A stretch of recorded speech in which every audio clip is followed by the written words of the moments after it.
Bhagavad Gita assignment षोडशोऽध्याय। ओम श्री परमात्मने नमः। अथ षोडशोऽध्यायः दैवासुरसम्पद्विभागयोगः। श्रीभगवानुवाच अभयं सत्त्वसंशुद्धिः ज्ञानयोगव्यवस्थितिः दानं दमश्च यज्ञश्च स्वाध्यायस्तपार्जवम् अहिंसा सत्यमक्रोधः त्यागः शान्तिरपैशुनम् दयाभूतेष्वलोलुप्त्वं मार्दवं ह्रीरचापलं तेजक्षमा धृतिः शौचम् अद्रोहो नातिमानिता भवन्ति सम्पदं दैवीम् अभिजातस्य भारत। दम्भो दर्पोऽभिमानश्च क्रोधः पारुष्यमेव च अज्ञानं चाभिजातस्य पार्थसम्पदमासुरीं दैवी सम्पद्विमोक्षाय निबन्धायासुरीमता मा शुचः सम्पदं दैवीम् अभिजातोऽसि पाण्डव द्वौ भूतसर्गौ लोकेऽस्मिन् दैवासुर एव च दैवो विस्तरशः प्रोक्त आसुरं पार्थ मे शृणु प्रवृत्तिं च निवृत्तिं च जना न विदुरासुराः न शौचं नापि चाचारो न सत्यं तेषु विद्यते असत्यमप्रतिष्ठं ते जगदाहुरणीश्वरम् अपरस्परसम्भूतं किमन्यत् कामहैतुकम् एतां दृष्टिमवष्टभ्य नष्टात्मानोऽल्पबुद्धयः प्रभवन्त्युग्रकर्माणः क्षयाय जगतो हिताः काममाश्रित्य दुष्पूरं दम्भमानमदान्विताः मोहात् गृहीत्वा सद्ग्राहान् प्रवर्तन्ते शुचिव्रताः चिन्तामपरिमेयां च प्रलयान्तामुपाश्रिताः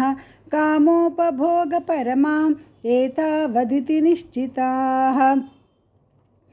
आशापाशशतैर्बद्धाः कामक्रोधपरायणाः ईहन्ते कामभोगार्थम् अन्यायेनार्थसञ्चयान् इदमद्य मया लब्धम् इमं प्राप्स्ये मनोरथम् इदमस्तीदमपि मे भविष्यति पुनर्धनम् असौ मया हतः शत्रुः हनिष्ये चापरानपि ईश्वरोऽहमहं भोगी सिद्धोऽहं बलवान् सुखी आढ्योऽभिजनवानस्मि कोऽन्योऽस्ति सदृशो मया यक्ष्ये दास्यामि मोदिष्य इत्यज्ञानविमोहिताः अनेकचित्तविभ्रान्ता मोहजालसमावृताः प्रसक्ताः कामभोगेषु पतन्ति नरकेषु च आत्मसम्भावितास्तब्धा धनमानमदान्विताः यजन्ते नाम यज्ञैस्ते दम्भेनाविधिपूर्वकम् अहङ्कारं बलं दर्पं कामं क्रोधं च संश्रिताः मामात्मपरदेहेषु प्रद्विषन्तोऽभ्यसूयकाः तानहं द्विषतः क्रूरान् संसारेषु नराधमान् क्षिपाम्यजस्रमशुभान् आसुरीष्वेव योनिषु आसुरीं योनिमापन्ना मूढा जन्मनि जन्मनि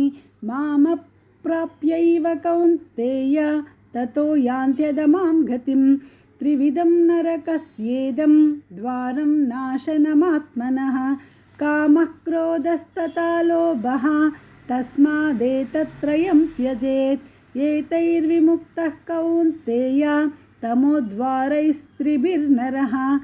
आचरत्यात्मनः श्रेयः ततो याति परां गतिं यशास्त्रविधिमुत्सृज्य वर्तते कामकारतः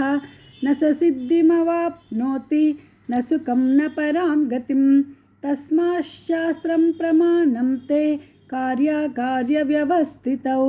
ज्ञात्वा शास्त्रविधानोक्तं कर्म कर्तुमिहार्हसि।